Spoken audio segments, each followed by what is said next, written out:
გრძელდება რადიო თავისუფლების დილის საუბრები. ვაგრძელებთ სტუმართან ერთად. ჩვენი სტუმარი გახლავთ გადაცემის ამ ნაწილში ცოტა ისეთი მკვეთრი გადასვლა კი გამოგვდის.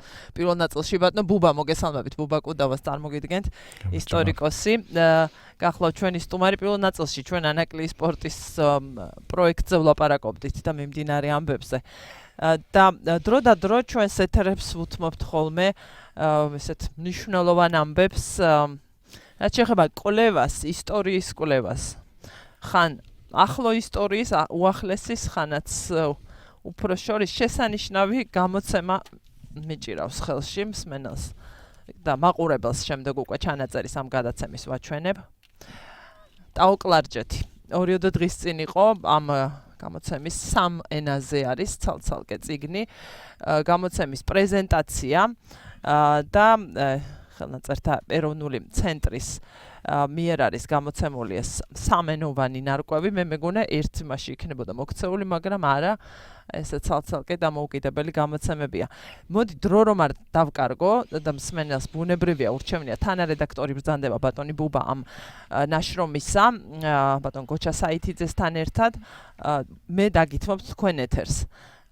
რატომ ის რომ მნიშვნელოვანი პროექტი, ასე ვთქვათ, ნათელია შედეგითაც, მე არ წამიგითხავს ჯერ რისთვის, ვისთვის გაკეთდა ეს და რატომ არის მნიშვნელოვანი. დიდი მადლობა მოწვევისათვის. პირველ რიგში 2 სიტყვას ვიტყვი ტაოკლარჯეთის შესახებ, განმარტოთ რა არის და რატომ არის მნიშვნელოვანი და შემდეგ გამოცემის მნიშვნელობაზეც მოგახსენებთ. ტაოკლარჯეთი ეს არის ისტორიული მესხეთის ძირითადი ნაწილი. ჩვენ ფართო საზოგადოებას ისე წარმოუდგენია, რომ მესხეთი არის საქართველოს შემადგენლობაში. არა, მესხეთის მხოლოდ მცირე ნაწილი არის, ჩრდილოეთ ნაწილი საქართველოს შემადგენლობაში, უმეტესი ნაწილი, დაახლოებით 70-80% თურქეთის ფარგლებშია მოქცეული. რატომ? ამას დიდი ისტორია აქვს. ყველა სახელმწიფოს ისტორიაში ასეა, სასაზღვრო ზოლი იცვლება, პოლიტიკური ქარტეხილები, ომები, დაპირისპირებები მეზობლებს შორის და ესეთი შედეგი დაგვიდგა ჩვენ 1921 წლიდან. ვინაიდან არ იყო ცალკე ტერმინი, ესე მესხეთის აქეთა ნაწილი, იქითა ნაწილი, ცოტა არაპოლიტკორექტული ტერმინებიც არსებობდა, მაგალითად თურქეთის საქართველო, ოსმალოს საქართველო, ცოტა უხერხულიც არის მეზობელთან ურთიერთობისას და სამეცნიერო აკადემიური თვალსაზრისითაც გამართული ტერმინი არ არის. და ვინაიდან არ არსებობდა ესე ცალკე ვთქვათ სამხრეთ მესხეთი, ჩრდილოეთ მესხეთი ასეთი ტერმინები და ცოტა გაუგებარი იქნებოდა, შემუშავდა ასე ტერმინი ტაოკლარჯეთი, რომელიც არის პირობითი, იქიდან გამომდინარე, რომ აქ არ არის მხოლოდ ტაო და კლარჯეთი, არამედ ისტორიული მესხეთის კიდე ბევრი არაერთი პროვინცია, როგორც არის შავშეთი, კოლა, არტანი, ერუშეთი, ჩრდილი, ბასიანი და ასე შემდეგ. ეს ძირითადად პატარა გამონაკლისები არის რეგიონებში, მაგრამ ძირითადად გაყოფილი არის ორი აუზით არის წარმოდგენილი, ჭოროხის აუზი და მტკვრის აუზი. და ამ მხარეს აქვს შესრულებული უზარმაზარი როლი ქართული სახელმწიფოებრიობის ისტორიაში, ქართული კულტურის ისტორიაში. განსაკუთრებით ეს ეხება მერვე, მე-9, მე-10 საუკუნეებს, როდესაც ფაქტობრივად კულტურული ცენტრი იყო ეს რეგიონი. აქ შენდება ქართული ხუროთმოძღვრების შედევრები, ოშკი, იშხანი, ბანა, ხახული, პარხალი, ოთხთა ეკლესია და ასე შემდეგ. არაერთი მნიშვნელოვანი ხუროთმოძღვრული ძეგლი. გარდა ამისა, აქ იწერება უნიკალური ხელნაწერები, ძალიან უცხოეთში დაარსებული ათონის მთის, პეტრიწონის, ჯვრის მონასტრის და სხვა ცენტრები ფაქტობრივად აქედან მარაგდებიან კულტურული და სასულიერო თვალსაზრისით. შემდეგ ბაგრატიონთა დინასტიაც აქედან გახლავთ, მოგეხსენება წარმოშობით და მანამდე აქ პოლიტიკური ერთეული ჰქონდათ ბაგრატიონებს ცალკე. და ამ ტერიტორიაზე არის შემორჩენილი ასეულობით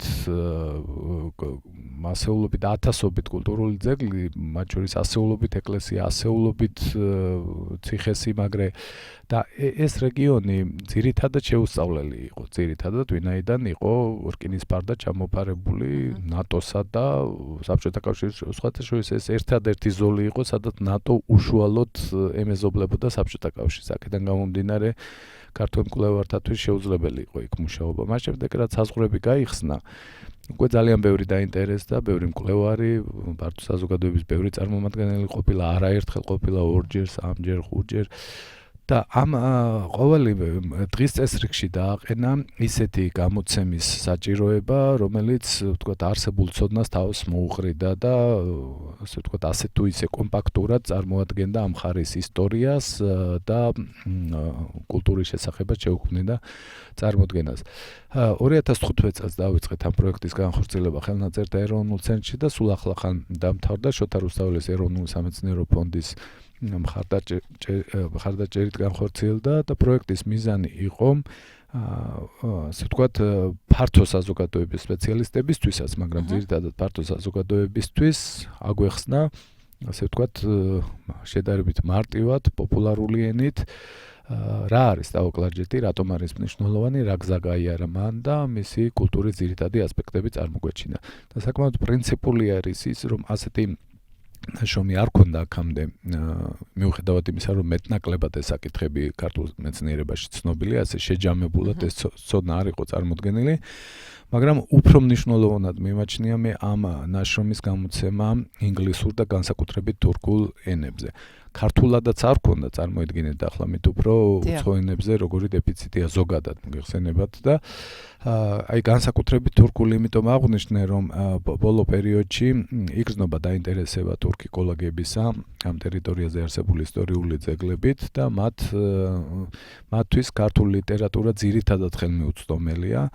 და ევროპულ ენებზეც არ არის დიდძალი ლიტერატურა, ვთქვათ ასე, და კიდევ ძალიან მწირი ცოდნა არის ამ რეგიონის ისტორიისა ფართო საზოგადოებაშიც და სპეციალისტებშიც. აი ზოგს ვერც კი წარმოუდგენია, რომ აი თურქეთის ქართველებმა მაგალითად იმ ტერიტორიის ისტორია, სადაც ისინი ცხოვრობენ ისტორიულად, დღეს არის კომპაქტურად დასახლებული რეგიონი, დაუკლარჯეთი სრულად არ არის დასახლებული ქართველები დღეს, ესეც ნაკლებად იცის ხოლმე ფართო საზოგადოება, მგონიათ, რომ რატომღაც იქ ძირითადი მოსახლეობა ქართველები არიან. არა, აღარ არიან, ადრე კი იყო, მაგრამ ახლა პატარ-პატარა კუნძულებად არის წარმოდგენილი, ასე ვთქვათ, 20 სოფელი, 15 სოფელი, 5 სოფელი.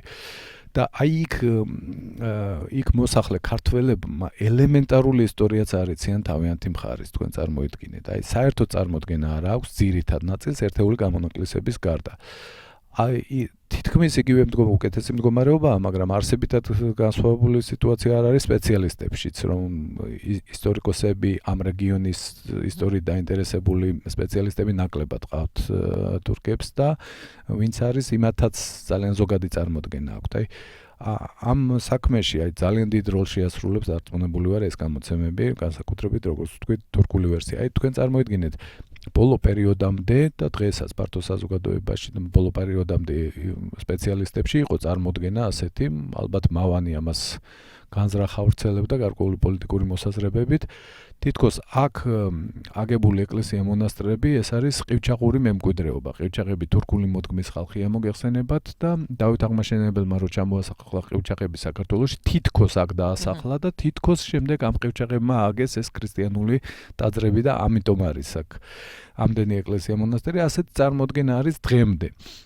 და თქვენ წარმოიდგინეთ, რამდენიმე ათეული წლის წინ, 20-30 წლის წინ სპეციალისტებიც კი ამტკიცებდნენ ამ აბსურდს და თუმცა ნელ-ნელა იცვლება ასეთი დამოკიდებულება, იქ ისტორიულ ძეგლებთან ჩდება აბრები, მაგალითად თურქულ, ინგლისურ, ქართულ ენებზე და მეტნაკლებად ობიექტურად არის წარმოდგენილი. თუმცა მაინც ძალიან ბევრი ამას უნდა მოეფინოს ნათელი და მე მესმის რომ ამაზე საუბარი თქვენ შეგიძლიათ ძალიან დიდ დაუსრულებლად ალბათ ხო ვიცი თან გადაევნებს ხოლმე თვალს როცა ამ თემებზე გამოდიხართ ნებობა უბრალოდ დრო გვაქვს ცოტა ძალიან 4-5 წუთიღა დაგვრჩა რა როცა მიმდინარე ბევრი თანაავტორი ყავს ამ კოლექტიური ნაშრომი ხო ნარკვევს და რამდენად მნიშვნელოვანი იყო თანამშრომლობა ორი ქვეყნის თუ იყო ასეთი ორი ქვეყნის დიახ, ამ შემთხვევაში ეს არის ქართულ მეცნიერთა ასე ვთქვათ სამეცნიერო პოპულარული პროდუქტი, კოლექტიური ნაშრომია და არაერთი მკვლევარი მონაწილეობდა მის შექმნაში, როგორც ისტორიკოსები, სახელოვნებაცოდნეები, ეთნოგრაფი, ენათმეცნიერი, აი სხვადასხვა ასპექტებია წარმოდგენილი, არა მარტო ისტორია, არამედ აი ტრადიციული ყოფა, დიალექტები, მაგალითად ტოპონიმები და ასე შემდეგ. და ტექსტი არის სრულიად იდენტური, მინდა ვთქვა, ქართული, ინგლისური, თურქული, თანამშრომლობა თურქეთის მოქალაქეებთან, ასე ვთქვათ, სპეციალისტებთან იყო თარგმანის კუთხით. ეს ძალიან მნიშვნელოვანი საქმეა და ურთულესი, იმიტომ რომ ტერმინოლოგია არ არსებობს, ისტორიული ტერმინოლოგია დაუხვეწავი არ არის გარკვეული გეოგრაფიული სახელების დაწერილობა სირთულეა, ჩვენთან სხვა ენობრივი ტრადიცია, იმათთან სხვა როგორ შევაჯეროთ ეს, რომ თან კორექტული იყოს, თან ისტორიული სამართლიანობა დავიცვა და ესეთი სირთულეები იყო და ამ მხრივ თანამშრომლობა იყო თურქ სპეციალისტებთან. და ესე ვხედავ მე ამ ნაშრომს, ეს არის გზა ალბათ როგორც და რითაც შეიძლება საქართველოს ამ შემთხვევაში კონკრეტულად მკვლევრებმა, მეცნიერებმა იზრუნონ აი ამ ძალიან მნიშვნელოვან ძეგლებზე. ხომ? რადგან სხვადასხვა გაგება არის და იცით დამოკიდებულება საზოგადოებაში ასევე თურქეთის მიმართ და არის სხვადასხვა განწყობები ხოლმე დრო და დრო და როცა არის ლაპარაკი დღევანდელ დღეს და თანამედროვე დროში ზრუნვაზე, ქვეყნის ისტორიაზე და ძეგლებზე, ცოდნა არის ერთ-ერთი უმთავრესი საფუძველი ამისი შეიძლება იყოს და ძალიან დიდი არის, ასე ვთქვათ, ძალიან ძვირფასია ის, რაც ახლა მე ხელთ მაქვს. თუ არის ბატონობა რაიმე გაგრძელება დაგეგმილი ამისი. დიახ, სწორი ბრძანეთ, მადლობა ამ შეფასებისთვის. ვფიქრობ, ჩვენ ქართველები და თურქები უნდა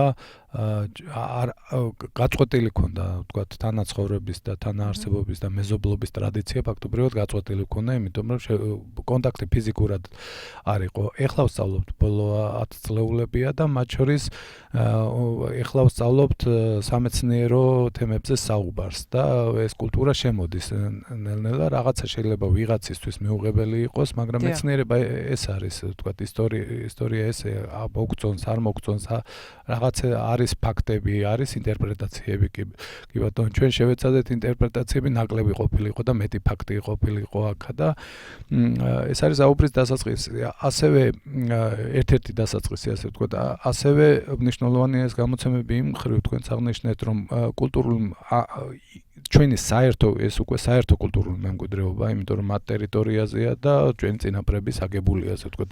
და ამ საერთო კულტურულ მემკვიდრეობაზე ზრუნვის საქმეს ხელს შეუწყობს ნამდვილად, იმიტომ უხვად არის ილუსტრირებული ამ რეგიონის და ამ ძეგლების მნიშვნელობას კარგად დაინახავს როგორც მკვლევარი, ისე ჩინოვნიკი, ისე ბიზნესმენი, კულტურის სფეროს წარმომადგენელი.